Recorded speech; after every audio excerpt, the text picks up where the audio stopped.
Assalamualaikum warahmatullahi wabarakatuh. Ketemu lagi dengan kelompok 4 pada mata kuliah pengantar ilmu ekonomi. Kali ini kami akan mempresentasikan hasil diskusi kami mengenai penawaran uang dan kegiatan perekonomian. Sebelum saya lanjut, saya ingin mengucapkan terima kasih kepada Ibu Iza Asifah, SEMSC, selaku dosen pengampu pengantar ilmu ekonomi. Dan juga terima kasih kepada teman-teman yang sudah menyimak presentasi dari kelompok kami. Sebelum kami mulai presentasi, izinkan saya memperkenalkan anggota dari kelompok 4 yang terdiri dari Novi Nur, Eta Nur, Widya Astuti, Jessica Maharani, Linda Wahidatun, Nadia Febriliana, dan Fili Elidia. Definisi dan ciri-ciri uang. Berdasarkan ciri-ciri kegiatan perdagangan yang dijalankan dalam berbagai masyarakat, baik di masa lalu maupun masa kini, perekonomian dapat dibedakan menjadi dua, yaitu perekonomian barter dan perekonomian uang. Nah, perekonomian barter adalah suatu sistem kegiatan ekonomi masyarakat di mana kegiatan produksi dan perdagangan masih sangat sederhana. Kegiatan tukar-menukar masih terbatas dan jual-beli dilakukan secara pertukaran barang dengan barang atau disebut barter. Sedangkan yang dimaksud perekonomian uang adalah perekonomian yang sudah menggunakan uang sebagai alat pertukaran dalam kegiatan perdagangan. Saat ini seluruh negara di dunia sudah menggunakan perekonomian uang. Karena semakin modern suatu negara, maka semakin penting peran uang dalam menegakkan kegiatan perdagangan. Ada beberapa kelemahan perdagangan barter. Tanpa uang, kegiatan perekonomian menjadi terbatas dan pengkhususan tidak dapat berkembang. Berikut ini merupakan masalah-masalah yang akan dihadapi apabila perdagangan dilakukan secara barter.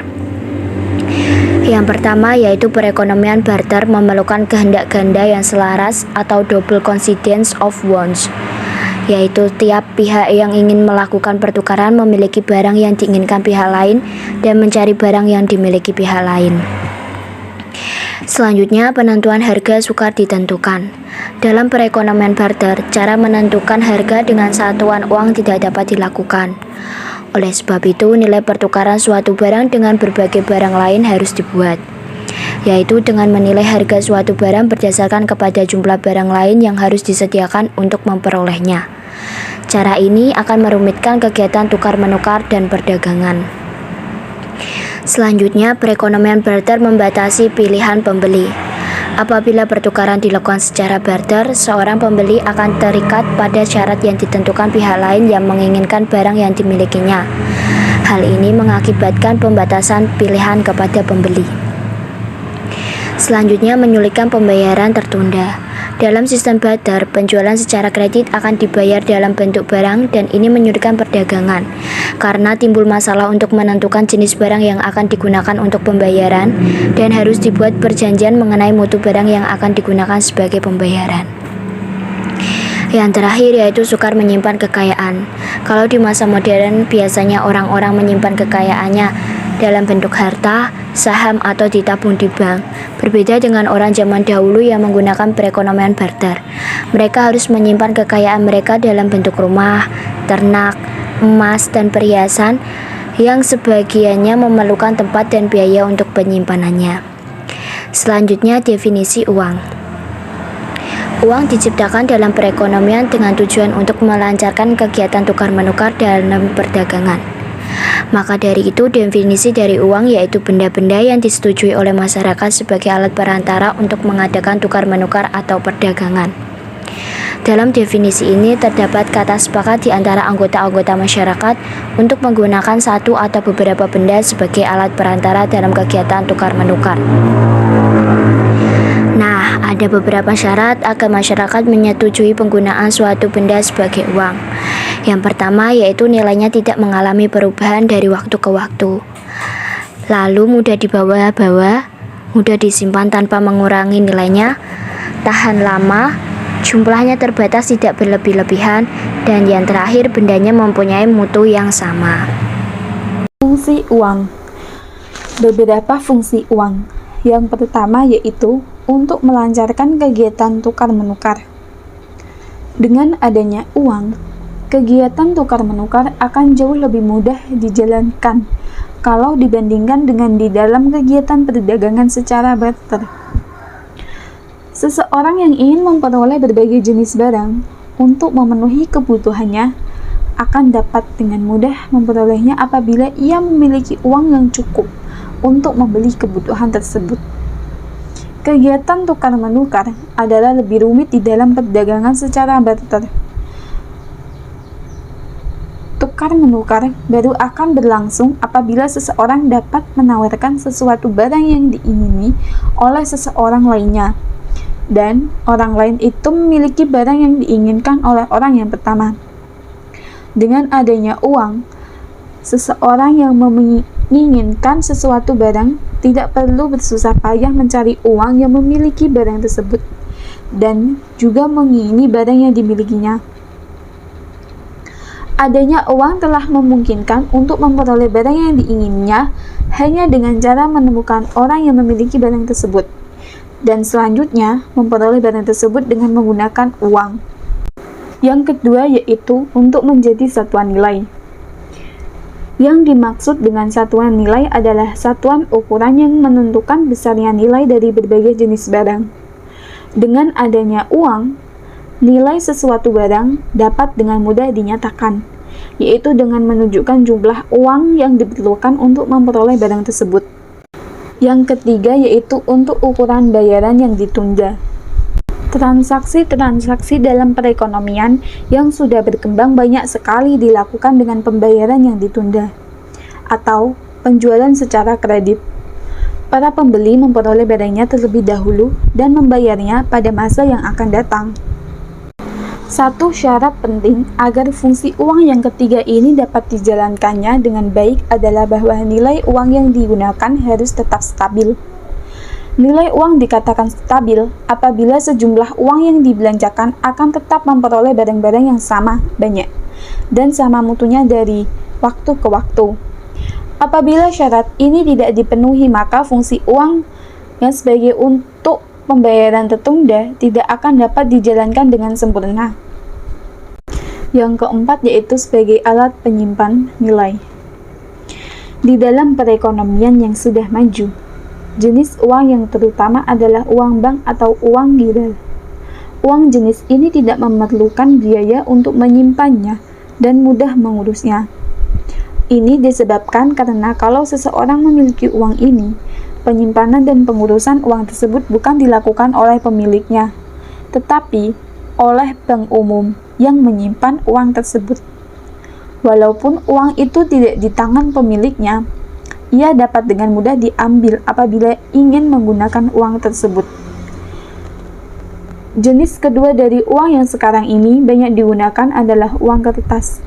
Uang ini juga merupakan alat penyimpan nilai yang lebih baik daripada menyimpan nilai dalam bentuk barang.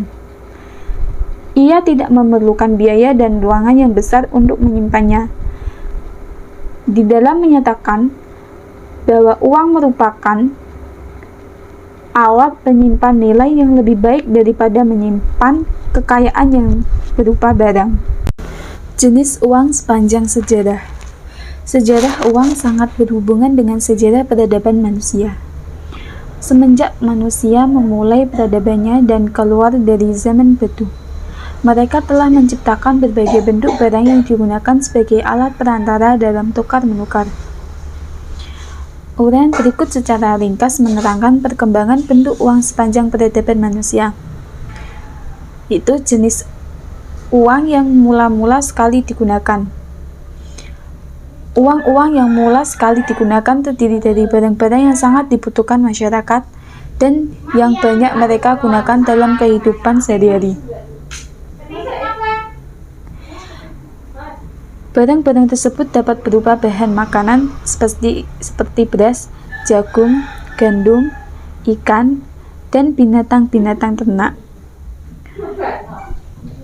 Yang kedua yaitu penggunaan emas dan perak sebagai uang. Jenis uang yang sudah sejak lama digunakan dan yang selama kurang lebih 25 abad merupakan mata uang yang paling banyak digunakan oleh berbagai negara adalah mata uang emas dan perak. Emas dan perak mempunyai ciri-ciri yang diperlukan untuk menjadi uang yang baik. Sifat-sifat yang menyebabkan kedua jenis logam tersebut sangat sesuai untuk digunakan sebagai uang adalah: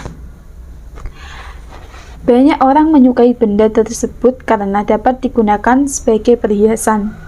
Emas maupun perak mempunyai mutu yang sama. Keduanya tidak mudah rusak, tetapi dapat dengan mudah dibagi-bagi apabila diperlukan. Jumlahnya sangat terbatas dan untuk memperolehnya perlu biaya dan usaha. Keduanya, barang itu sangat stabil nilainya karena mereka tidak berubah mutunya dalam jangka panjang dan tidak mengalami kerusakan.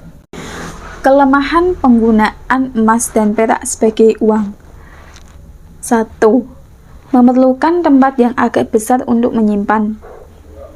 Pada waktu transaksi belum begitu besar nilainya, masalah menyimpan uang belum timbul karena belum banyak ruangan yang diperlukan. Kemajuan ekonomi yang diikuti pula oleh perkembangan perdagangan menyebabkan nilai transaksi menjadi berkali-kali lipat besarnya.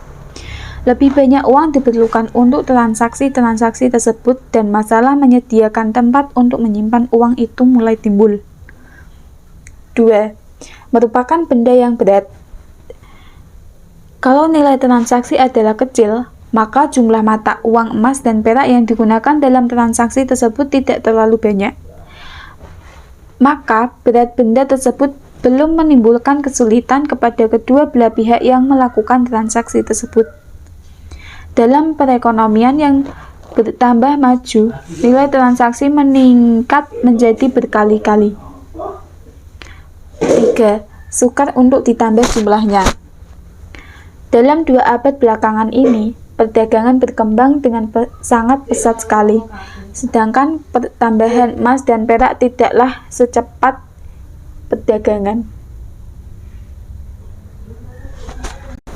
Perkembangan penggunaan uang kertas dan uang bank. Pertama yaitu sebab perkembangan uang kertas. Penggunaan uang kertas sebagai alat perantara dalam perdagangan menjadi sangat bertambah pesat perkembangannya setelah bank-bank umum mengeluarkan uang kertas, tanpa terlebih dahulu mereka menerima emas dari para nasabahnya. Kedua yaitu penggunaan uang giral atau uang bank. Sekarang ini, kekuasaan bank-bank umum untuk menciptakan uang telah menjadi sangat bertambah besar.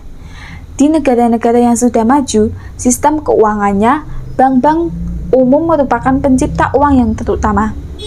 Uang yang diciptakan oleh bank-bank umum dinamakan uang giral. Ia selalu disebut juga sebagai uang bank atau rekening koran. Selanjutnya adalah peranan dan kegiatan bank umum. Cakupan pembahasan bank umum sangat luas, karena bank umum ini merupakan lembaga yang paling penting dalam perekonomian, dimulai dari kegiatannya, hak istimewa, dan lain-lain. Untuk yang pertama, di sini saya akan menjelaskan jenis-jenis lembaga keuangan. Lembaga keuangan adalah semua perusahaan yang kegiatan utamanya adalah meminjamkan uang yang disimpankan kepada mereka. Atau dengan kata lain, mereka menghimpun dana dari masyarakat dalam bentuk simpanan dan menyalurkannya ke masyarakat dalam bentuk pinjaman. Lembaga keuangan dibedakan menjadi beberapa jenis. Di sini ada 5. Yang pertama, yaitu bank umum atau bank perdagangan. Institusi ini adalah jenis bank yang kegiatannya bukan hanya meminjamkan atau menginvestasikan berbagai macam tabungan, tapi juga dapat memberikan pinjaman dari uang giral yang diciptakan sendiri. 2. Bank tabungan.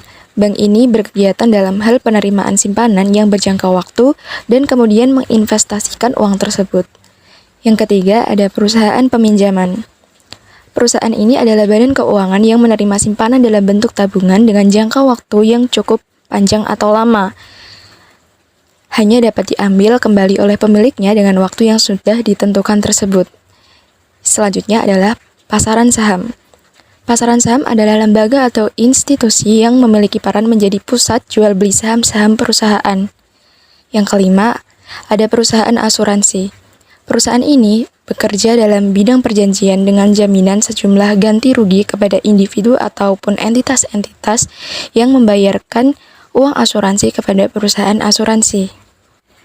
Seperti yang sudah saya singgung di depan tadi, bahwa bank umum memiliki keistimewaan tersendiri, yaitu yang pertama ada tabungan dapat diambil dengan cek. Bank umum dapat menciptakan tabungan yang sewaktu-waktu bisa diambil dengan cek, atau bisa disebut tabungan giral, yang mana hanya bank umum yang memiliki hak untuk ini. Lembaga-lembaga lain hanya boleh diambil apabila pemiliknya datang langsung ke badan-badan tersebut. Yang kedua, dapat menciptakan daya beli. Bank umum mampu menciptakan daya beli baru atau menghapuskan daya beli yang ada pada perekonomian. Secara otomatis, kegiatan inilah yang dapat menimbulkan perubahan-perubahan jumlah uang dalam perekonomian. Lembaga keuangan lainnya, mereka hanya bisa meminjamkan tabungan yang diperoleh ke masyarakat. Apabila mereka ingin lebih banyak investasi dari pinjaman, mereka harus menarik lebih banyak tabungan dari masyarakat atau meminjam dari bank-bank umum. Sedangkan bank umum sendiri, mereka bisa menciptakan tabungan giral atau uang giral sendiri. Nah, keistimewaan menciptakan uang inilah yang dapat menyebabkan bank-bank umum menimbulkan pengaruh penting dalam perekonomian. Yang ketiga, ada memberi pinjaman jangka pendek. Bank umum memberikan pinjaman dalam jangka pendek, di mana bank ini memiliki peran yang sangat penting bagi perusahaan-perusahaan untuk menyesuaikan diri dengan perubahan kegiatan ekonomi. Misal, perusahaan butuh lebih banyak modal segera karena tingkat kegiatan perekonomian yang melambung tinggi, maka bank umum dapat menyediakan modal yang diperlukan tersebut, dan sebaliknya, apabila kegiatan ekonomi ada kemunduran, perusahaan harus mengurangi kegiatan mereka, dan tabungan modal kerja akan otomatis berkurang. Dengan keistimewaan jangka waktu yang pendek ini, hal-hal tersebut akan mudah untuk diatasi. Sedangkan untuk lembaga-lembaga lain biasanya menyediakan pinjaman dalam jangka waktu yang lumayan panjang. Di dalam gambar tersebut merupakan suatu neraca dari bank umum yang sudah disederhanakan. Ada bagian aktiva, juga ada bagian pasiva. Di bagian aktiva terdapat cadangan, peminjaman, investasi, bangunan dan peralatan, sedangkan di pasiva terdapat tabungan giral, tabungan berjangka, dan modal. Tabungan giral adalah tabungan dalam bank umum yang dapat diambil setiap waktu oleh pemiliknya menggunakan cek. Tabungan adalah uang yang disimpan di bank yang hanya dapat diambil sendiri ke bank tersebut dengan menunjukkan bukti atau buku tabungan dari pemilik tabungan tersebut atau melalui ATM. Sedangkan tabungan berjangka adalah tabungan yang dapat diambil setelah suatu jangka waktu tertentu yang sudah ditentukan. Tidak semua tabungan dapat diterima oleh bank umum, dapat dipinjamkan kepada para nasabah yang memerlukan. Sebagian dari tabungan harus tetap berada dalam bank tersebut sebagai uang tunai dan sebagian lagi disimpan dalam bank sentral. Nah, uang tunai dan tabungan dalam bank sentral ini dinamakan cadangan. Dalam prakteknya, jumlah uang tunai pada bank umum biasanya lebih besar daripada jumlah cadangan minimal yang perlu disimpan oleh bank-bank umum untuk memenuhi peraturan-peraturan mengenai cadangan. Salah satu faktornya adalah bank umum ingin menjaga agar kedudukan banknya lebih kukuh dan tidak perlu selalu membuat penyesuaian apabila terjadi perubahan-perubahan dalam berbagai jenis tabungan. Sedangkan faktor lain adalah karena kekurangan kesempatan untuk memberikan pinjaman dan melakukan investasi yang menguntungkan dan terjamin. Maka dari hal itu, bank umum tidak dapat menggunakan semua kelebihan tabungan yang ada padanya untuk dipinjamkan dan diinvestasikan. Selanjutnya adalah proses penciptaan uang giral. Nah, penciptaan tabungan giral atau uang giral ini yang biasa disebut rekening koran dapat dibedakan menjadi dua jenis. Yang pertama yaitu tabungan giral utama dan yang kedua adalah tabungan giral derivatif. Bank umum akan menciptakan tabungan giral utama apabila ia mendapat uang dari langganannya dalam bentuk uang tunai atau cek yang ditarik dari bank lain. Setelah menerima uang tunai atau cek tersebut, bank umum akan menambah nilai tabungan giral dari pihak yang memasukkan uang tunai atau cek tersebut. Sedangkan bank umum akan menciptakan tabungan derivatif apabila bank itu memberikan pinjaman kepada nasabahnya. Misalkan seorang pemilik toko pengecer datang ke suatu bank umum untuk melakukan pinjaman, bank itu akan membuat penyelidikan terlebih dahulu mengenai kemajuan perdagangan toko pengecer tersebut dan terutama kesanggupan pengecer tersebut untuk membayar hutangnya. Apabila pinjaman itu diluluskan, bank akan menciptakan simpanan giral atas nama pengecer tersebut yang nilainya adalah sama dengan pinjaman yang diberikan. Sebelumnya, tabungan derivatif atau tabungan giral yang diciptakan secara baru terangan ini yaitu diciptakan tanpa memasukkan uang tunai atau cek ke dalam bank tersebut. Tindakan bank umum tersebut akan menambah uang giral dalam perekonomian. Proses penciptaan uang yang berlaku. Untuk menerangkan proses penciptaan uang, dapat diuraikan menjadi dua bagian. Yang pertama yaitu pemisalan yang digunakan dan yang kedua yaitu proses penciptaan yang berlaku. Untuk yang pertama, pemisalan yang digunakan. Biasanya dalam menguraikan proses penciptaan uang oleh bank-bank umum perlu dibuat beberapa pemisalan. Misalkan yang pertama, rasio cadangan yang ditetapkan adalah 20%. Yang kedua, semua kelebihan cadangan adalah pinjaman oleh setiap bank umum kepada langganannya. Yang ketiga, transaksi-transaksi selalu dibayar dengan menggunakan cek. Yang keempat, seluruh tabungan yang dimasukkan ke dalam setiap bank umum adalah merupakan tabungan giral. Dari pemisalan-pemisalan yang tadi dapat ditunjukkan bagaimana proses penciptaan uang yang dilakukan oleh bank umum dalam perekonomian. Teman-teman bisa lihat pada gambar neraca bank umum 1. Di situ ada bagian aktiva dan pasiva. Misalkan tabungan giral mula-mula adalah 100 juta, dicatat di bagian pasiva.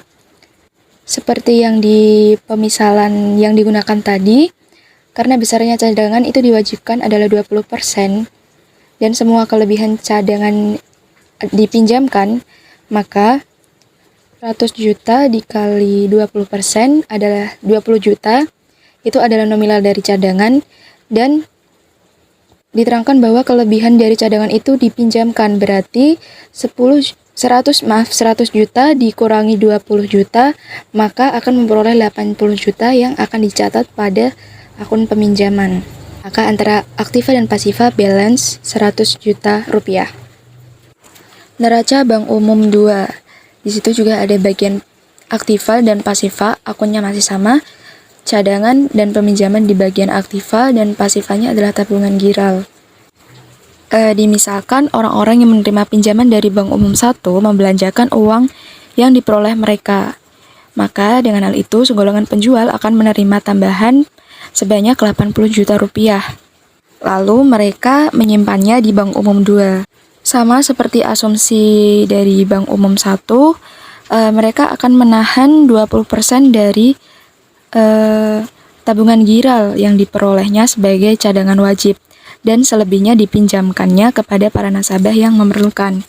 Jadi 20% dikali 80 juta rupiah yaitu memperoleh 16 juta rupiah sebagai cadangan, dan sisanya yaitu 80 juta dikurangi 16 juta yaitu 64 juta sebagai peminjaman. Maka balance antara aktif dan pasifnya adalah 80 juta. Selanjutnya, orang-orang yang meminjam dari Bank Umum 1,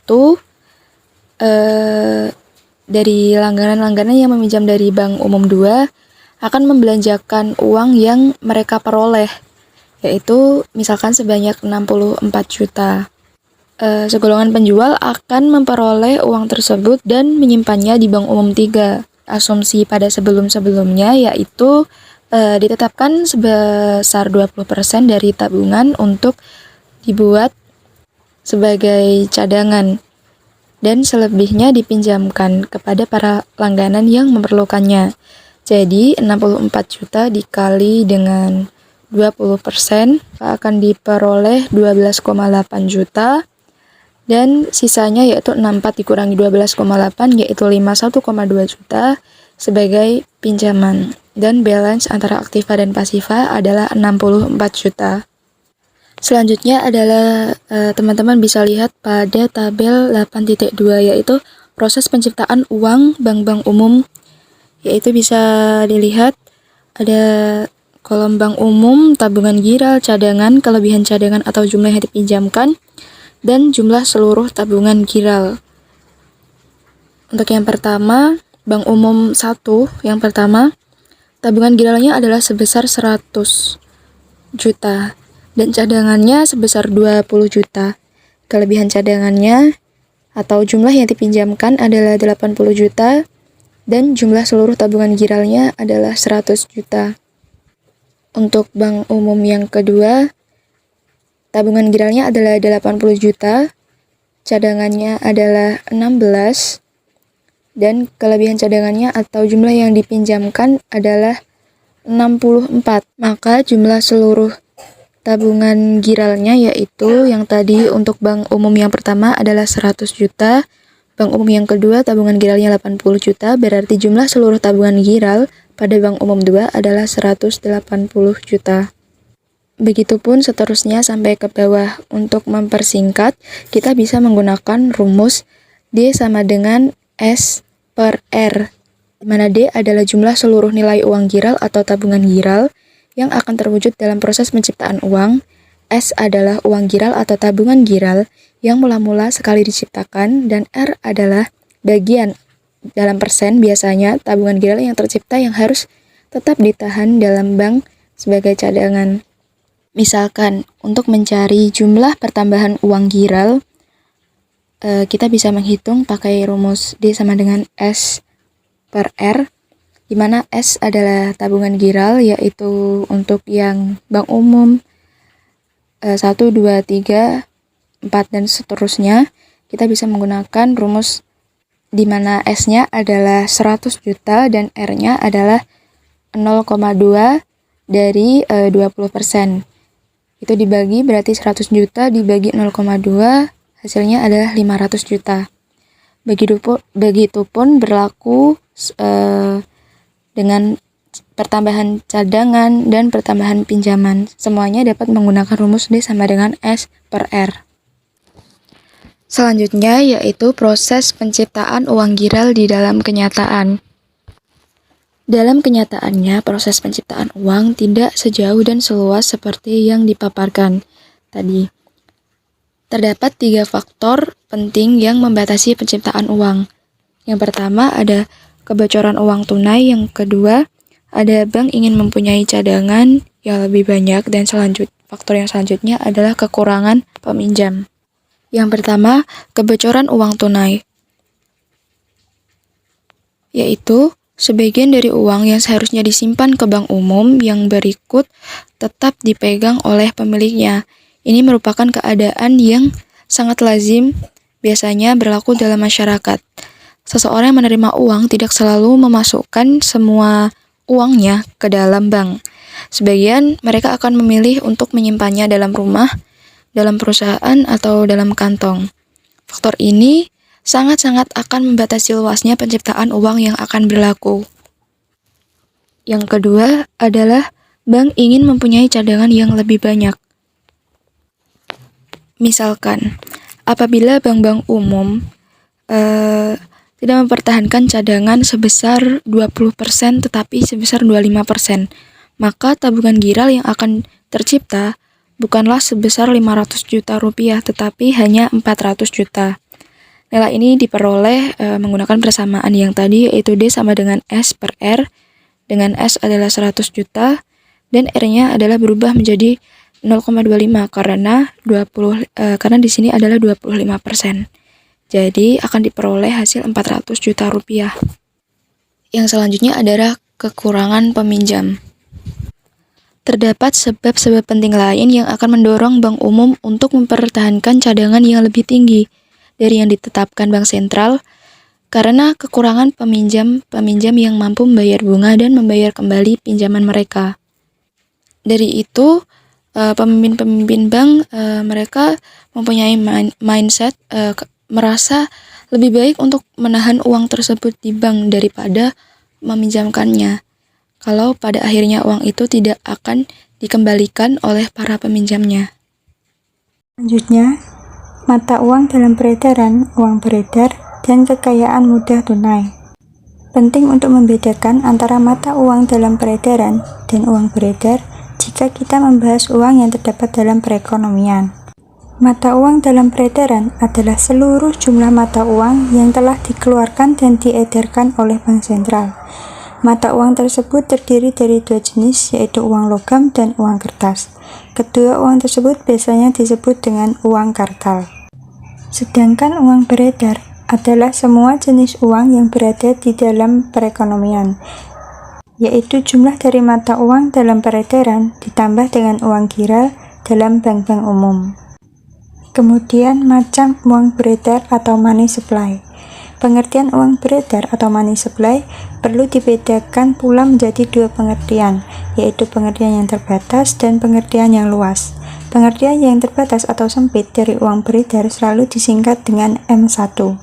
Dalam pengertian yang terbatas, uang beredar adalah mata uang dalam peredaran atau uang kartal ditambah dengan uang giral yang dimiliki oleh perseorangan-perseorangan, perusahaan-perusahaan, dan badan-badan pemerintah. Uang beredar menurut pengertian yang luas juga dinamakan sebagai likuiditas perekonomian atau M2.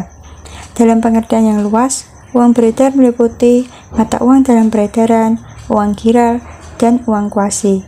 Uang kuasi terdiri dari deposito berjangka, tabungan, dan rekening serta valuta asing milik swasta domestik. Kekayaan mudah tunai atau berlikuiditas tinggi adalah harta-harta yang bersifat uang, yaitu berbagai jenis kekayaan yang dapat ditukarkan dengan barang atau uang dalam waktu yang cepat dan tanpa kerugian nilai. Dalam perekonomian yang maju, kekayaan semacam itu banyak terdapat. Uang dapatlah dipandang sebagai kekayaan mudah tunai yang paling sempurna. Pada setiap masa dan di berbagai tempat, uang dapat digunakan untuk membayar pembelian barang atau jasa yang dilakukan. Beberapa kekayaan yang bersifat uang lainnya tidak dapat serta-merta digunakan untuk memperoleh barang-barang, tetapi mereka dapat dengan mudah ditukarkan kepada uang. Contohnya adalah tabungan, deposito berjangka, dan surat pinjaman jangka pendek pemerintah, serta sertifikat Bank Indonesia. Tabungan dan deposito berjangka adalah kekayaan keuangan yang mempunyai tingkat mudah tunai yang hampir sama tingginya dengan uang, yaitu ia dapat dengan cepat diubah menjadi uang. Satu-satunya kelemahannya adalah ia tidak dapat dengan serta-merta digunakan untuk membeli barang atau jasa. Para pemiliknya harus terlebih dahulu pergi ke bank atau lembaga-lembaga keuangan lainnya untuk menukar jumlah tabungan atau deposito berjangka yang dimiliki mereka menjadi uang. Selanjutnya adalah uang kuasi. Tingkat mudah tunai tabungan dan deposito berjangka yang sangat tinggi tersebut menyebabkan mereka dinamakan juga sebagai uang kuasi atau hampir uang atau near money, yaitu suatu bentuk aset yang fungsi dan cirinya mendekati uang tunai. Selain itu, surat pinjaman jangka pendek pemerintah juga dapat digolongkan sebagai hampir uang atau near money tadi, karena apabila pemiliknya memerlukan uang, maka ia dapat menjual surat pinjaman jangka pendek pemerintah tersebut kepada bank. Di negara kita, uang kuasi meliputi pula tabungan valuta asing milik swasta domestik. Dapat disimpulkan, ciri-ciri dari uang kuasi adalah dapat digunakan untuk transaksi dalam kegiatan ekonomi, bentuk aset tidak memiliki tingkat likuiditas seperti uang tunai, pemilik akan mengalami kesulitan dan mencairkannya, dan akan hilang kesempatan mendapatkan bunga. Manfaat kekayaan mudah tunai.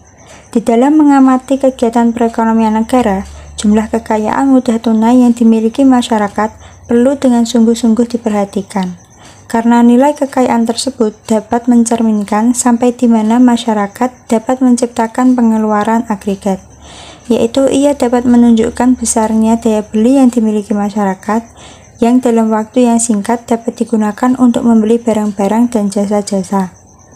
Oleh sebab itulah, dalam beberapa waktu belakangan ini, ahli-ahli ekonomi membedakan pengertian uang beredar kepada dua jenis pengertian seperti yang telah saya terangkan tadi. Dalam pengertian uang beredar yang terbatas, yang dicerminkan hanyalah jumlah uang yang dapat digunakan untuk melancarkan jalannya transaksi-transaksi perdagangan.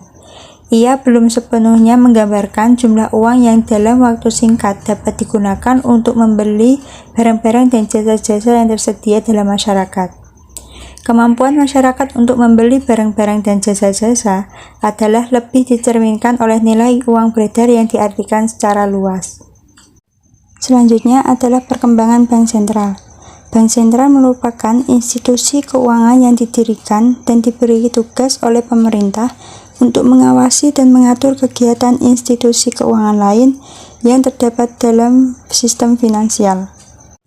Pada saat ini, hampir setiap negara memiliki bank sentral yang secara fungsinya dapat didefinisikan sebagai suatu lembaga keuangan yang pada umumnya dimiliki pemerintah yang diserapi tanggung jawab untuk mengatur dan mengawasi kestabilan kegiatan lembaga-lembaga keuangan dan untuk menjamin agar kegiatan lembaga-lembaga keuangan itu akan membantu menciptakan tingkat ekonomi yang tinggi dan stabil. Kemudian, perkembangan bank sentral di berbagai negara. Tidak semua bank sentral yang berdiri saat ini berawal langsung dari bank sentral. Ada juga yang pada mulanya bank umum, kemudian berubah menjadi bank sentral. Misalnya di Swedia dan Inggris. Di Swedia, bank yang sekarang ini menjadi bank sentral didirikan pada tahun 1660, tapi pada 1897 bank tersebut baru berubah sebagai bank sentral. Dan Bank of England, yaitu bank sentral di Inggris, didirikan pada tahun 1694, tapi fungsinya sebagai bank sentral baru dijalankan pada tahun 1884. Untuk memahami bank sentral, kita perlu mengetahui perbedaan antara kegiatan bank sentral dan bank umum. Yang pertama, dalam perekonomian hanya terdapat satu bank sentral. Walaupun bank umum jumlahnya lebih banyak, bank sentral memiliki kemampuan yang lebih besar dalam mempengaruhi kegiatan ekonomi, karena bank sentral diberi tugas oleh pemerintah untuk mengatur kegiatan-kegiatan bank umum. Yang kedua, bank umum kebanyakannya dimiliki oleh pihak swasta.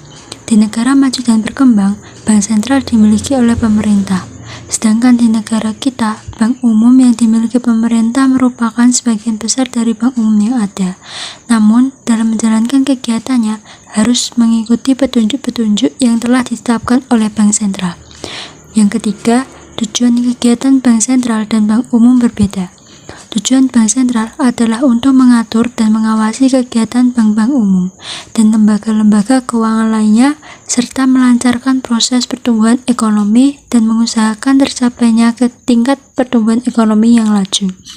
Sedangkan tujuan bank umum adalah berusaha agar kegiatan mereka dapat menghasilkan dan memberikan keuntungan yang maksimal kepada para pemiliknya. Yang terakhir, bank sentral diberi kekuasaan untuk mencetak uang kertas dan logam. Bank sentral diberi hak oleh pemerintah untuk mencetak mata uang, yaitu mengeluarkan uang logam dan uang kertas. Sedangkan bank umum tidak mempunyai kuasa untuk mencetak uang.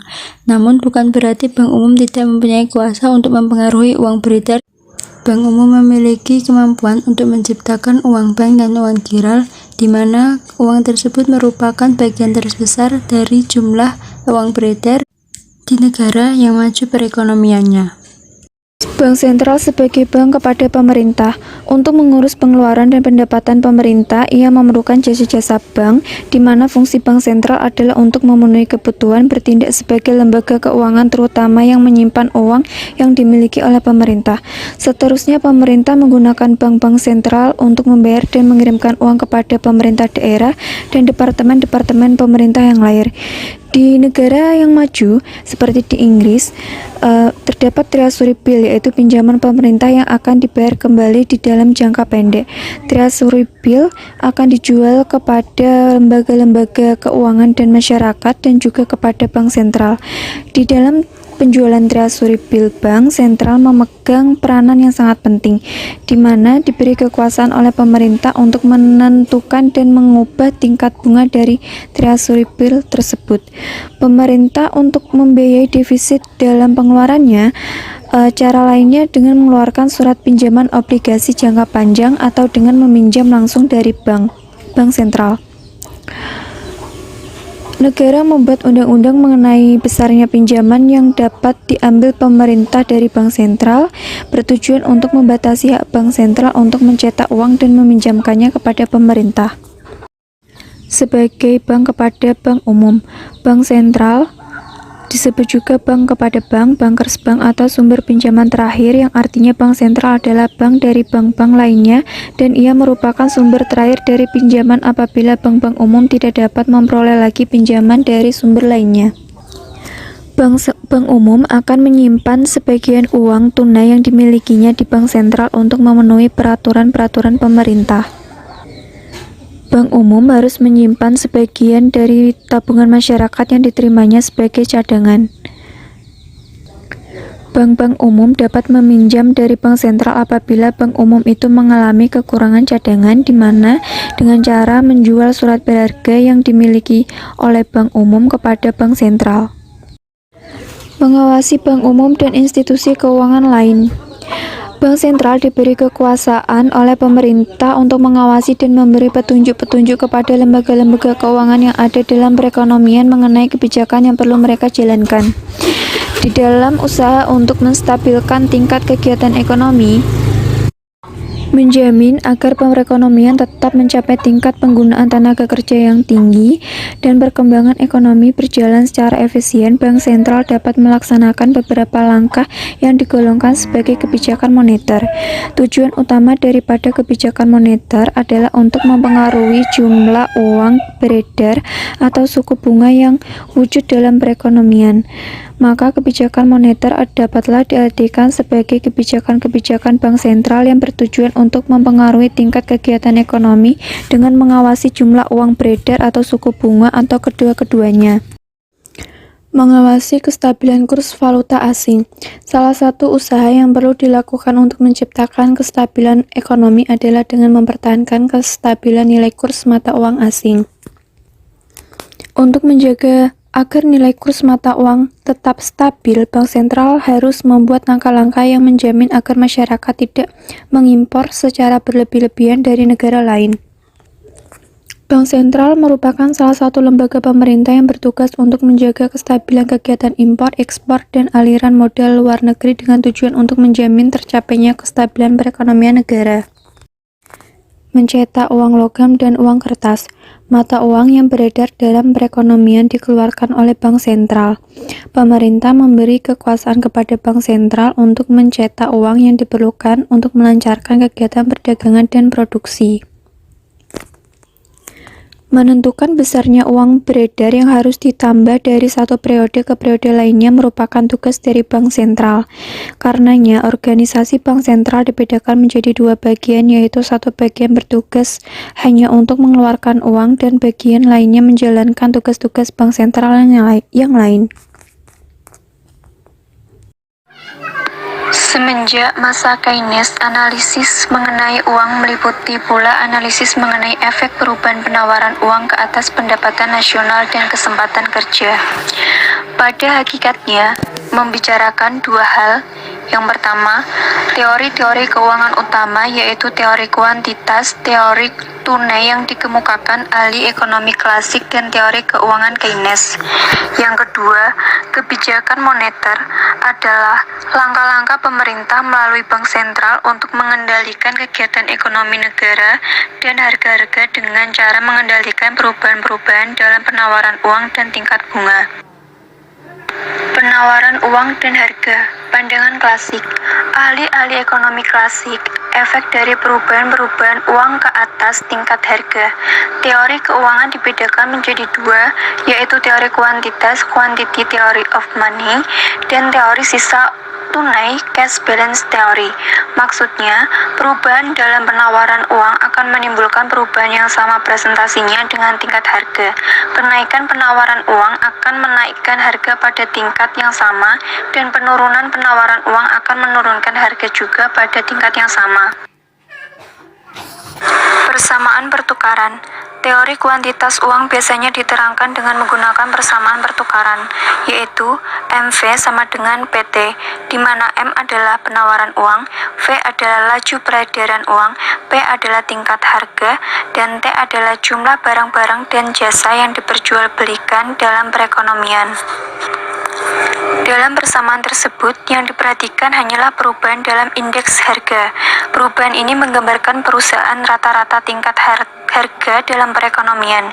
Jumlah barang dalam ekonomi yaitu T mempunyai arti sebagai satu, ia adalah nilai fisikal dan bukan nilai uang, dan yang kedua, ia meliputi barang-barang jadi maupun barang setengah jadi. Penawaran uang dan kegiatan ekonomi negara. Pendapatan nasional adalah nilai barang-barang jadi yang diproduksikan dalam sesuatu negara pada satu tahun tertentu, di mana teori kuantitas uang ada kalanya dinyatakan dengan menggunakan persamaan, yaitu MVY sama dengan Y, di mana M adalah penawaran uang, VY adalah laju peredaran uang yang dibelanjakan untuk membeli barang-barang jadi, dan Y adalah pendapatan nasional, di mana VY adalah lebih kecil dari V. Teori kuantitas uang. Pendapatan teori kuantitas uang yaitu perubahan dalam penawaran uang akan menimbulkan perubahan yang sama tingkatnya ke atas harga-harga, dan perubahan kedua variabel tersebut adalah ke arah yang sama. Asumsi dan pandangan teori kuantitas dikemukakan oleh Irving Fisher, ahli ekonomi Amerika, merupakan golongan ahli-ahli ekonomi klasik. Pandangan kuantitas didasarkan kepada dua asumsi. Yang pertama adalah laju peredaran uang atau V adalah tetap. Menurut ahli-ahli ekonomi klasik, kelajuan peredaran uang tergantung kepada beberapa faktor teknikal seperti sistem pembayaran gaji, ciri-ciri kegiatan perdagangan, efisiensi sistem pengangkutan, dan kepadatan penduduk. Yang nomor dua, yaitu kesempatan kerja penuh selalu tercapai dalam ekonomi. Jumlah barang-barang adalah tetap dan tidak dapat ditambah. Penawaran tidak akan pernah kurang dari produksi barang pada kesempatan kerja penuh, oleh karena sesuai dengan rumusan SIY, setiap barang yang dikeluarkan adalah dibeli masyarakat supaya creates its own demand. Contoh angka. Teori kuantitas. Satu contoh angka, misalkan dalam suatu perekonomian T sama dengan 500, penawaran uang sama dengan 200, dan laju peredaran uang sama dengan 5. Berdasarkan teori kuantitas, tingkat harga sama dengan Rp2, yaitu sebagai berikut, yaitu M kali V sama dengan P kali T, di mana 200 dikali 5 sama dengan 500 P. P-nya sama dengan 2. Apa yang akan terjadi jika tingkat harga penawaran uang meningkat sebanyak 25%, yaitu dari 200 menjadi 250? Dengan menggunakan persamaan teori kuantitas, akan dapat dilihat bahwa tingkat harga akan mengalami kenaikan sebanyak 25%, yaitu dari Rp2 menjadi Rp2,5, di mana M kali V sama dengan P kali T, 250 dikali 5 sama dengan 500 P, dan P-nya mendapat 2,5. Teori sisa tunai. Alfred Marshall dari Cambridge mengembangkan teori sisa tunai, menerangkan sifat hubungan di antara penawaran uang dan tingkat harga. Perubahan dalam penawaran uang akan menimbulkan perubahan harga-harga yang sama tingkatnya menggunakan persamaan, yaitu M sama dengan K kali P kali T, di mana K adalah bagian dari pendapatan masyarakat dalam bentuk tunai. Kritik-kritik ke atas teori kuantitas uang. Kritik-kritik utama yang dikemukakan ke atas teori kuantitas sebagai berikut. Yang pertama adalah pemisalan bahwa T adalah tetap kurang tepat. Ahli-ahli ekonomi klasik berpendapat kesempatan kerja penuh selalu tercapai, maka seterusnya mereka berpendapat bahwa jumlah barang-barang dalam perekonomian tak dapat ditambah, maka T-nya tetap. Sedangkan golongan Keynesian berpendapat bahwa kesempatan kerja penuh tidak selalu dicapai. Yang banyak berlaku adalah kegiatan ekonomi yang tidak menggunakan faktor-faktor produksi secara sepenuhnya dan menyebabkan pengangguran. Yang kedua adalah laju peredaran uang tidak selalu tetap dalam jangka pendek dan jangka panjang. Salah satu contohnya yaitu pengangguran yang tinggi mengurangi pengeluaran masyarakat, dan ini mengurangi laju peredaran uang. Inflasi menyebabkan orang lebih suka berbelanja sekarang dari di masa yang akan datang, sehingga peredaran uang bertambah cepat. dalam jangka panjang, kemajuan dan perkembangan institusi keuangan mengurangi sisa tunai dan ini mempercepat laju peredaran uang. Yang ketiga adalah perhubungan di antara penawaran uang dan harga adalah lebih rumit dari yang diterangkan oleh teori kuantitas. Apabila ekonomi menghadapi masalah pengangguran, persamanya adalah MV sama dengan PT tidak dapat digunakan untuk menerangkan bagaimana perubahan penawaran uang akan mempengaruhi harga dan jumlah produksi barang dan jasa. Yang keempat adalah teori kuantitas hanya memperhatikan fungsi uang sebagai alat untuk melicinkan kegiatan tukar-menukar dan transaksi dengan menggunakan uang. Dalam persamaan M kali V sama dengan P kali T, masyarakat dianggap meminta uang untuk tujuan membiayai transaksi saja berdasarkan persamaan M kali V sama dengan P kali T. Harga-harga akan tetap stabil apabila kenaikan T sebanyak 5% diikuti oleh pertambahan M sebanyak 5% juga. Ini menunjukkan bahwa persamaan M kali V P kali T menganggap bahwa uang hanya digunakan untuk tujuan transaksi jual beli barang. Dalam teori Keynes, uang digunakan juga untuk tujuan berjaga-jaga dan spekulasi. Yang terakhir adalah nomor 5, teori kuantitas mengakibatkan efek perubahan penawaran uang ke atas suku bunga. Dalam teori kuantitas tidak diperhatikan efek perubahan dan penawaran uang ke atas suku bunga. Ini disebabkan karena teori klasik, suku bunga ditentukan oleh penawaran tabungan dan permintaan tabungan untuk diinvestasi. Oleh sebab itu, mereka berpendapat bahwa penawaran uang tidak mempengaruhi suku bunga. Pandangan golongan Keynes berbeda, yaitu menurut golongan Keynesian, penawaran uang mempengaruhi suku bunga. Teori keuangan Keynes. Teori keuangan Keynes terutama menerangkan 3 hal, yaitu 1. Tujuan masyarakat untuk meminta atau menggunakan uang. 2. Faktor-faktor yang menentukan tingkat bunga. 3. Efek perubahan penawaran uang ke atas kegiatan ekonomi negara. Tujuan memegang uang. 1. Permintaan uang untuk transaksi. Memegang uang untuk membayar transaksi merupakan tujuan memegang uang yang paling penting di dalam perekonomian modern, di mana tingkat spesialisasinya tinggi.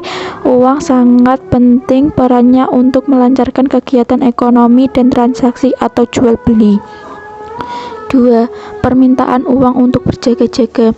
Uang diminta oleh masyarakat untuk menghadapi keadaan kesusahan atau masalah penting lain di masa depan. Masa depan adalah keadaan yang tidak boleh diramalkan. Ada kalanya keadaan masa depan semakin bertambah baik, tetapi ada kalanya masalah-masalah buruk akan dihadapi. Permintaan uang untuk menghadapi kesusahan seperti apabila ada anggota keluarga yang sakit dan kehilangan pekerjaan atau kehilangan kemampuan untuk bekerja. 3. Permintaan uang untuk spekulasi, yaitu disimpan atau digunakan untuk membeli surat-surat berharga seperti obligasi pemerintah, saham perusahaan, dan treasury bill. Suku bunga atau dividen yang diperoleh dari memiliki surat-surat berharga tersebut sangat penting dalam menentukan besarnya jumlah permintaan uang. Permintaan uang dalam grafik. Permintaan uang untuk tujuan transaksi dan berjaga-jaga mempunyai sifat yang berbeda dengan permintaan uang untuk tujuan spekulasi. Permintaan uang untuk transaksi dan berjaga-jaga ditentukan oleh pendapatan nasional. Semakin tinggi pendapatan nasional, semakin banyak uang yang diperlukan untuk tujuan transaksi dan berjaga-jaga. Sedangkan permintaan uang untuk tujuan spekulasi ditentukan oleh suku bunga.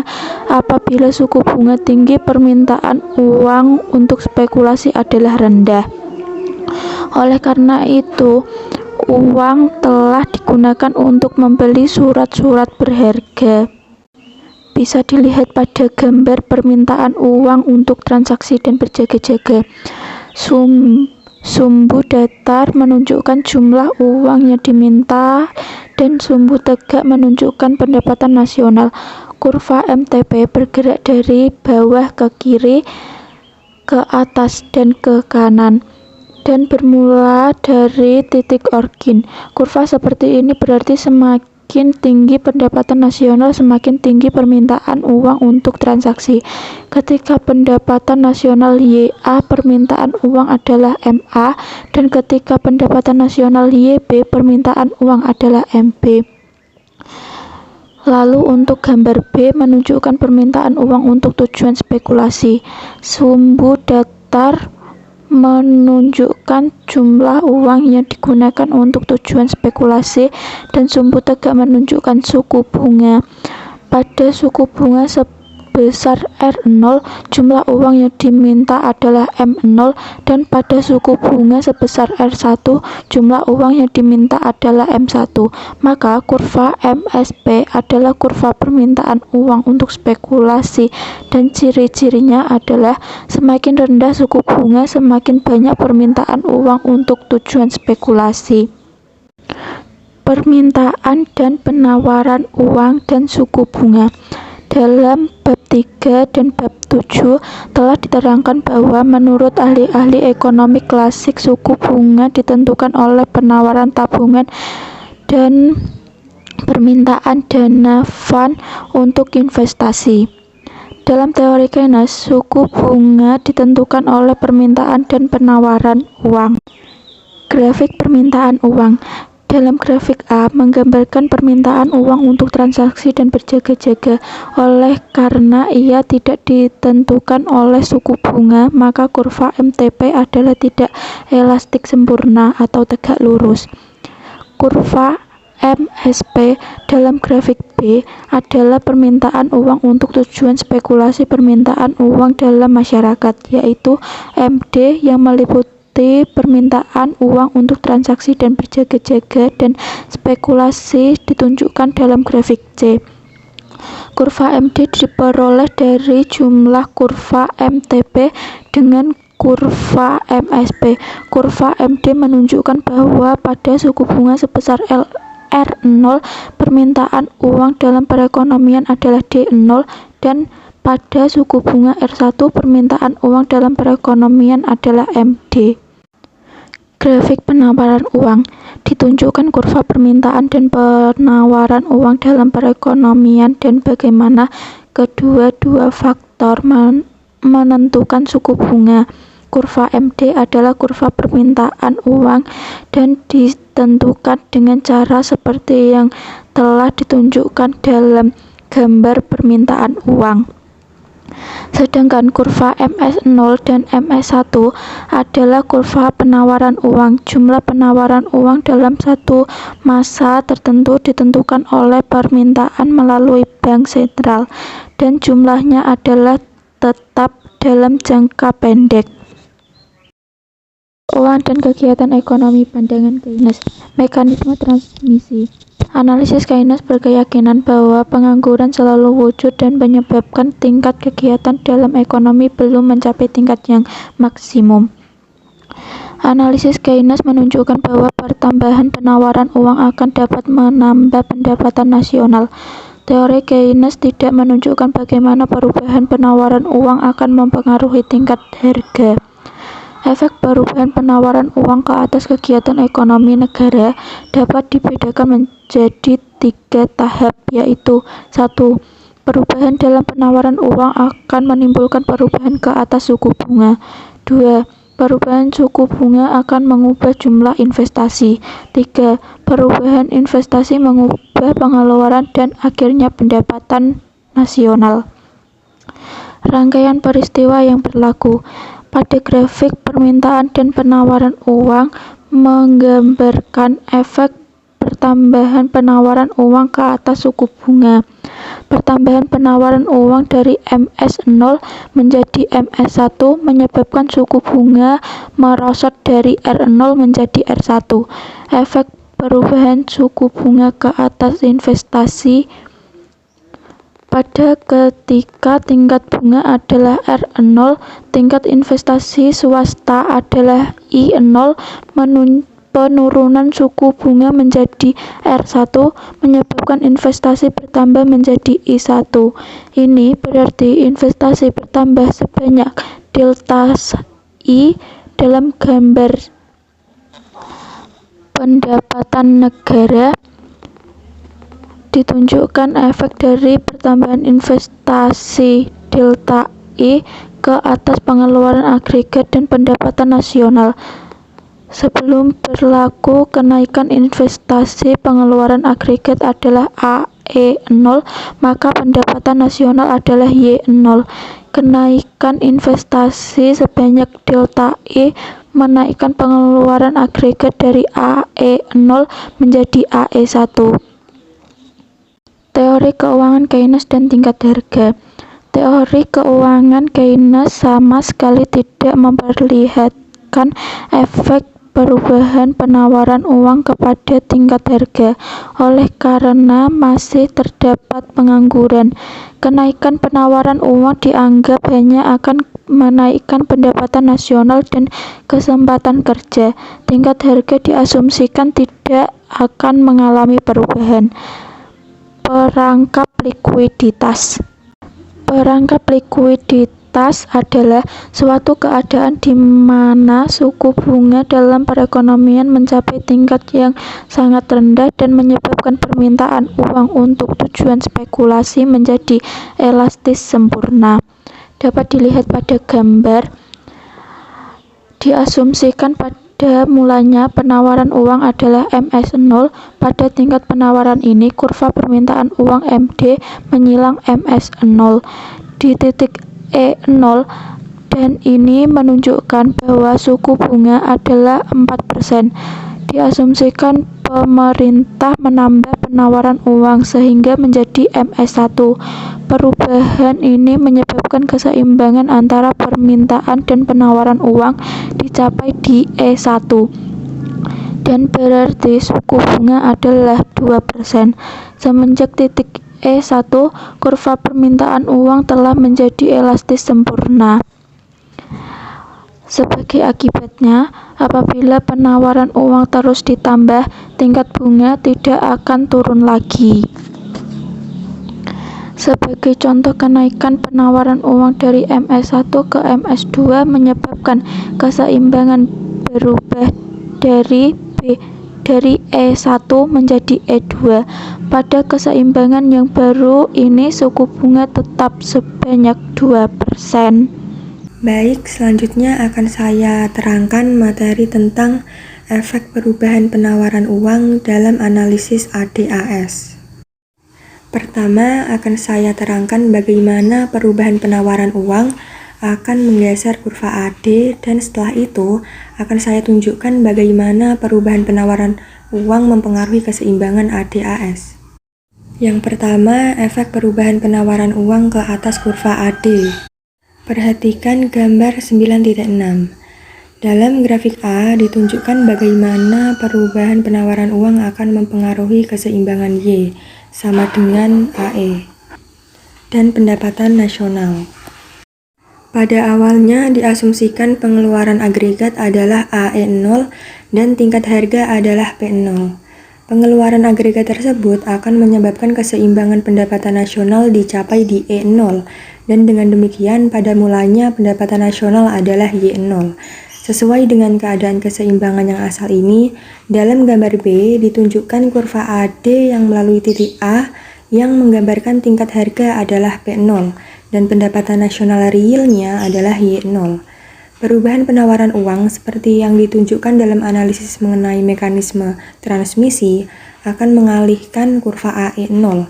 Apabila penawaran uang berkurang, kurva AE0 akan bergeser ke bawah, misalnya menjadi AE1. Keseimbangan ekonomi negara dicapai di E1 dan pendapatan nasional berkurang kepada Y1. Perubahan ini berlaku pada tingkat harga yang tidak berubah, yaitu pada P0.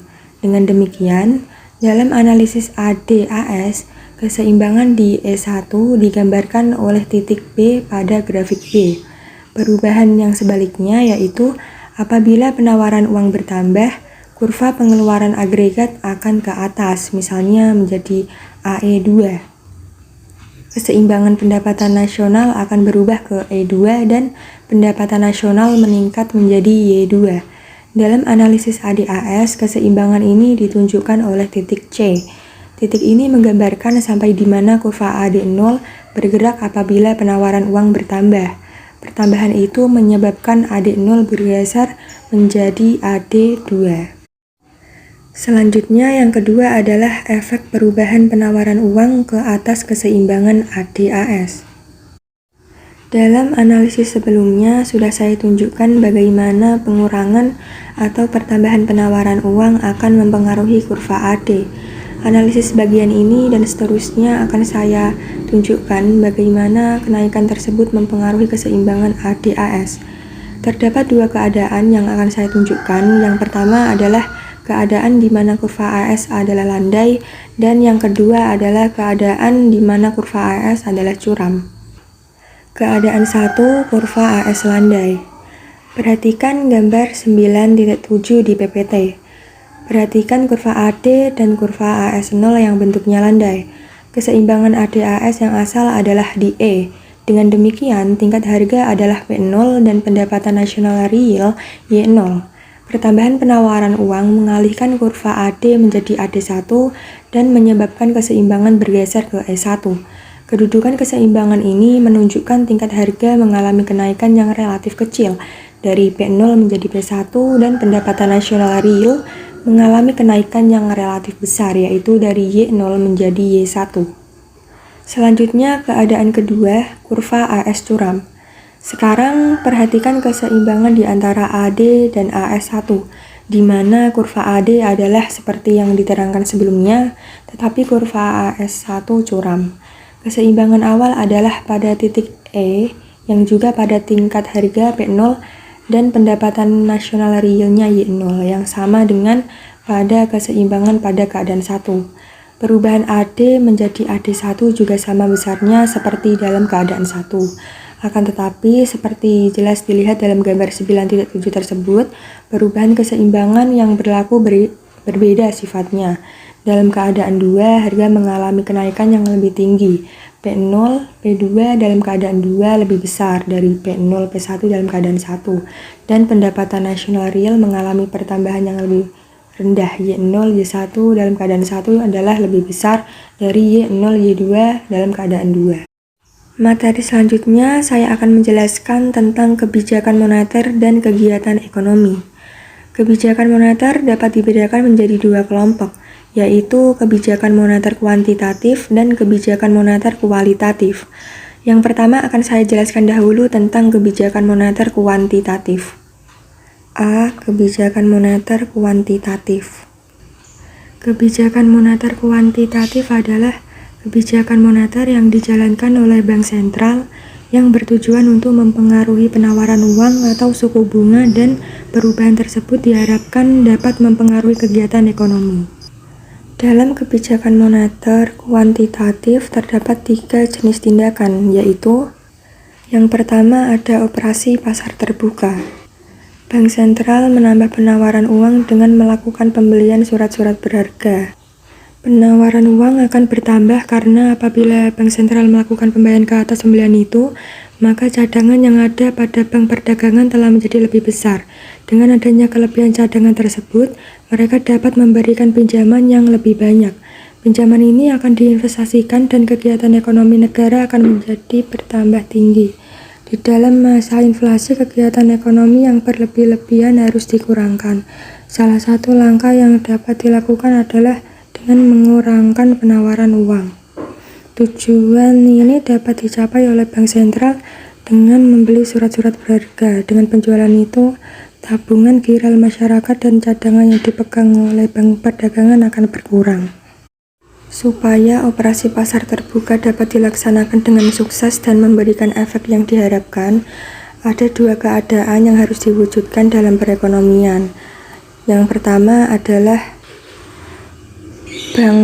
bank perdagangan tidak memiliki kelebihan cadangan. Apabila kelebihan cadangan yang dimiliki oleh bank perdagangan cukup besar, mereka dapat membeli surat-surat berharga yang dijual oleh bank sentral dengan menggunakan kelebihan cadangan tersebut.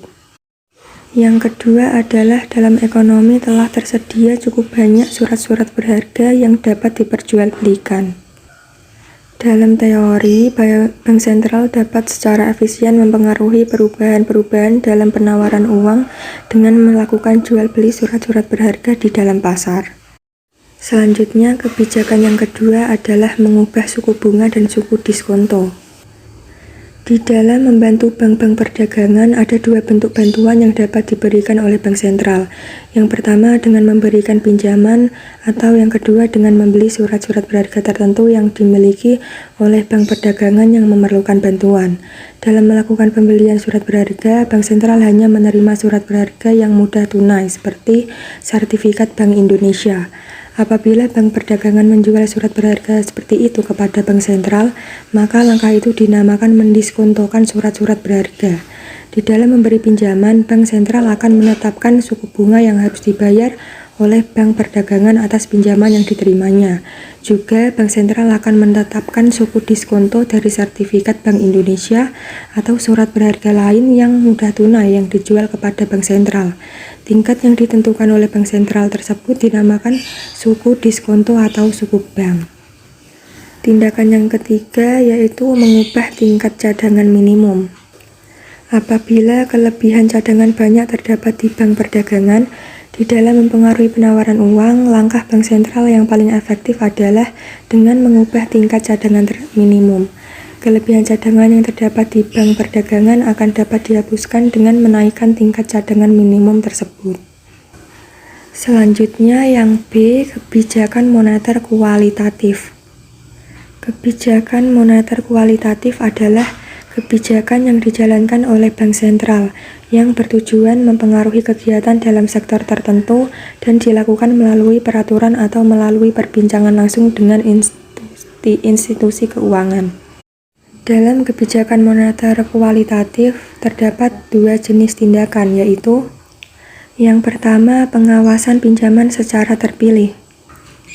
Tujuan utama dari melaksanakan pengawasan pinjaman secara terpilih adalah untuk memastikan bahwa bank perdagangan memberikan pinjaman dan melakukan investasi yang sesuai dengan yang diingini oleh pemerintah.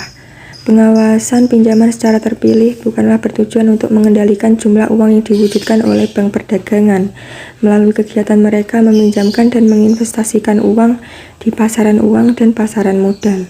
Dalam kebijakan ini yang diawasi adalah bentuk peminjaman dan investasi keuangan yang dilakukan oleh bank perdagangan. Selanjutnya, tindakan yang kedua adalah pembujukan moral. Dengan melalui pembujukan moral, bank sentral dapat meminta bank perdagangan untuk mengurangi atau menambah keseluruhan jumlah pinjaman, atau mengurangi atau menambah pinjaman kepada sektor tertentu, atau membuat perubahan ke atas suku bunga yang mereka tetapkan ke atas pinjaman yang mereka berikan, sampai di mana keinginan dari bank sentral akan dipenuhi oleh bank perdagangan sangat bergantung kepada masing-masing bank tersebut. Oleh karena itu, kesuksesan dari kebijakan yang dijalankan secara pembujukan moral tergantung kepada sampai di mana bank perdagangan menjalankan kebijakan yang diusulkan oleh bank sentral. Sekian video presentasi yang telah disampaikan oleh kelompok 4. Apabila terdapat kesalahan penulisan dan pengucapan, kami mohon maaf. Terima kasih. Wassalamualaikum warahmatullahi wabarakatuh.